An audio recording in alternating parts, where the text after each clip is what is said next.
Alas 5:30 dito sa EDSA. Ito yung bus line, no? Medyo matraffic. Tingnan natin. Yan yung linya ng bus, may mga pumasok din, no? Matraffic. Bakit kaya?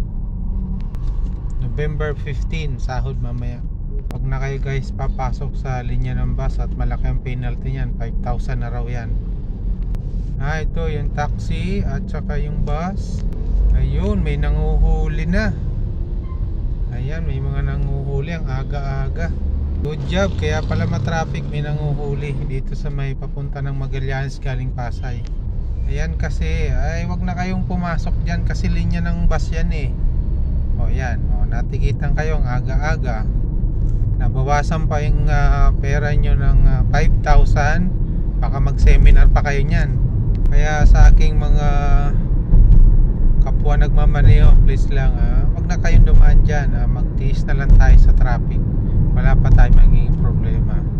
So yun, magandang umaga at ingat-ingat po ang lahat.